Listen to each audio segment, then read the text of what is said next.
The Chartered Institute of Forensic and Certified Fraud Investigators is seeking partnerships with registered political parties in Nigeria on the recruitment process of candidates. The pioneer president and chairman governing council of the institute, Ilyasu Gashimbaki, said this in Abuja during a meeting with the leadership of the parties. For a strategic partnership with the institute because of the nature of what we do. I will briefly share what the institute stands for and also emphasize the meeting point why we think this is very important.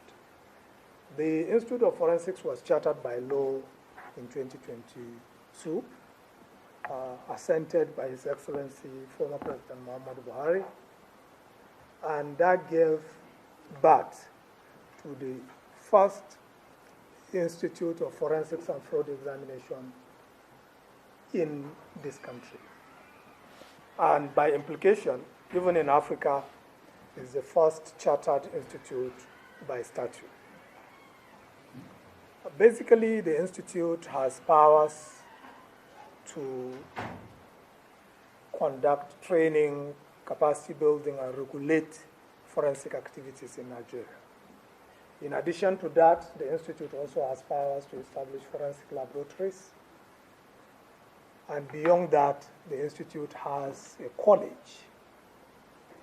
which is the primary organ of the institute responsible for training and retraining, cutting across law enforcement, the private sector, and the public sector. Uniquely also, when we were at the National Assembly, there were about 4 forensic bodies already that wanted charter. And the National Assembly was already torn apart regarding what to do.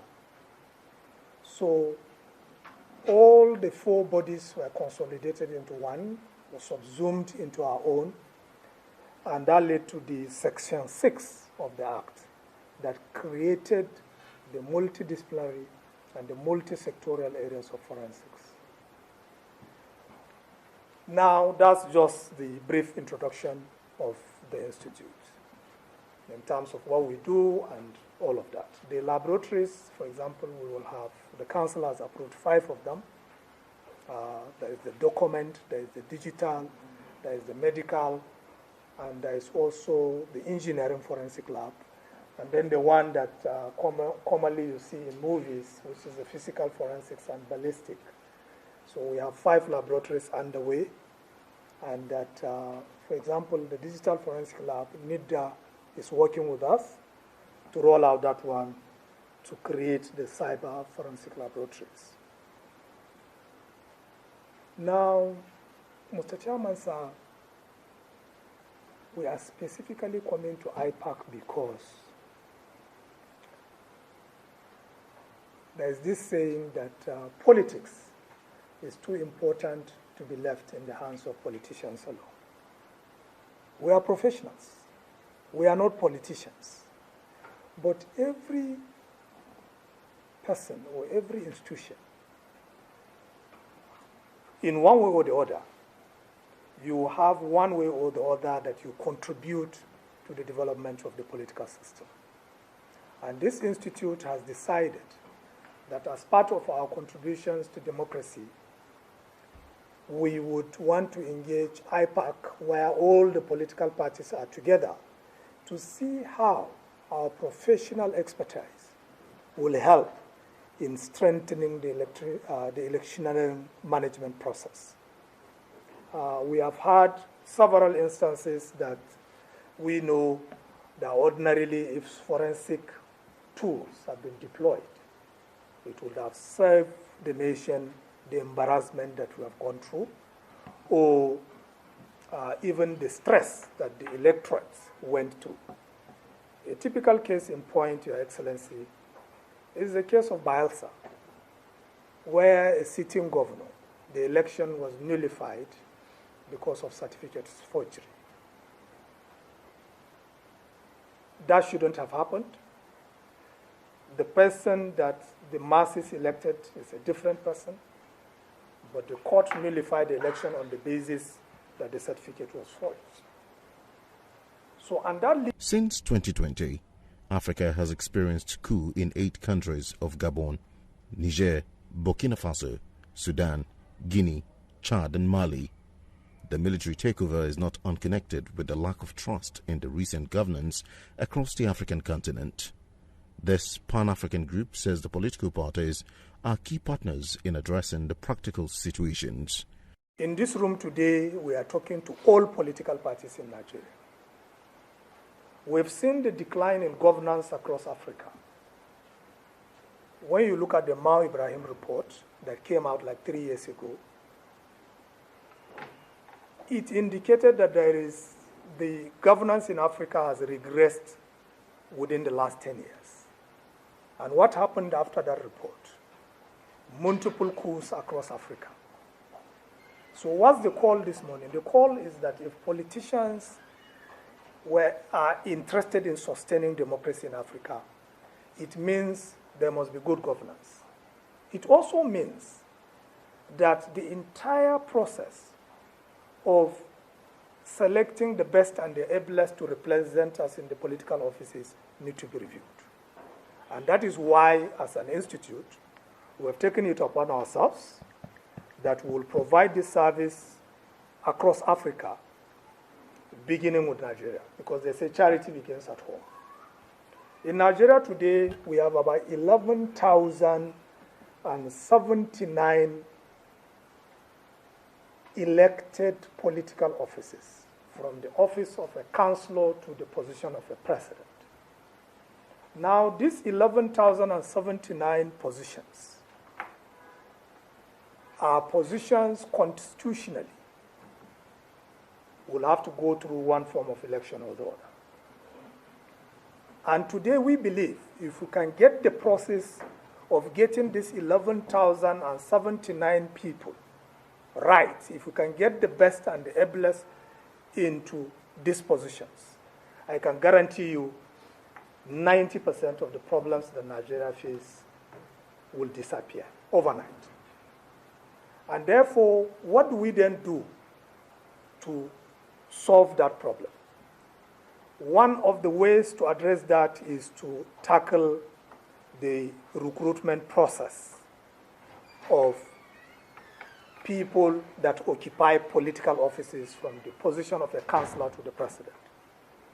So I'm here to announce to you, Chairman Sir, that the Institute has 2 critical laboratories that will be completely set up before the end of this year that will be critical for the 2027 general elections, in ensuring that, I repeat, in ensuring that, at least at the first stage, no dubious or questioned document or forged documents of any kind, because we have had instances of forged NYSC certificates, forged tax clearance certificates, forged academic certificates, filled in by politicians, just like the case of Bielsa,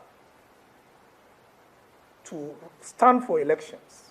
And then at the end of the day, you leave the country with huge embarrassment and the electorate are shortchanged.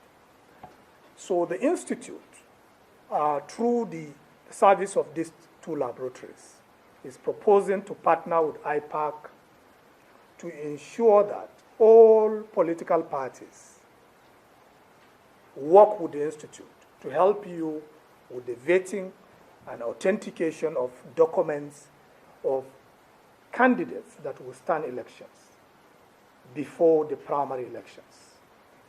And our call this morning is that we are calling on IPAC to coordinate all political parties to ensure that that is enshrined in their own guidelines and regulations for primaries and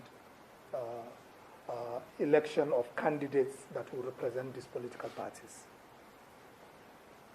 We think this is great service to the nation. It will add and infuse credibility in the way governance will proceed henceforth. And at least that first window of at least you have candidates that you are not afraid that once they stand election, they will not be disqualified. At least you have them. You know very well that it's only the position of the governors and the deputy governors that do have immunity. And this thing that we are talking about this morning is a very practical case. If you contest a governor with a fake forged certificate, and you happen to be sworn in as governor, they have to wait for another 8 years. Because even though it's a criminal offense, the governor is under immunity, you cannot prosecute that person. So we are talking about practical situation that we know has happened, is happening, is going to happen until we take drastic steps to stop that. Particularly for your elections, the Institute will help in the following areas. Number one, voter registration, verification, and authentication. We are going to help working with IPAC in further authentications and if there are problems, because the forensic tools helps us to resolve all of that. I can guarantee you the voter integrity working with us for 2027 general elections will be much better than what we have. Ballot and voting system security. That is one area also that the Forensic Institute will come handy in ensuring that anything that will result to tampering with ballot papers, the forensic tools will just throw it up. In the Institute, we used to marvel. All this noise you hear about the 2023 general elections, that they ended up with over 1,000 election petition cases. And we spent months upon months adjudicating over those cases. For us in the Forensic Institute, we think that's a child's play. Because what are you doing spending 3 months in, or probably more, in adjudicating or prosecuting election petition cases? While if proper forensic tools have been deployed, these are cases that you can resolve within 4 weeks, and you are done. It's science. It's the protocol of science. Political parties have assured the Institute of support in achieving its goal. This partnership for me and for the Council, I believe, is a welcome development. It is timeous. It must be encouraged and it must be consolidated for the benefit of all Nigerians. But I must tell you, sir, you have to be prepared for challenges because it will be resisted. And why do I say this? We have all the enabling laws in Nigeria, but sincerely, politics have been made to be so lucrative economically, and that I think account for 70 to 80% of the problems we have in the system, because it's more of business than service to the nation. We must be ready to tell ourselves the truth. The Institute aims at contributing to the Nigerian and global criminal justice system, industry and society with the hope of maintaining credible leadership in Nigeria and Africa.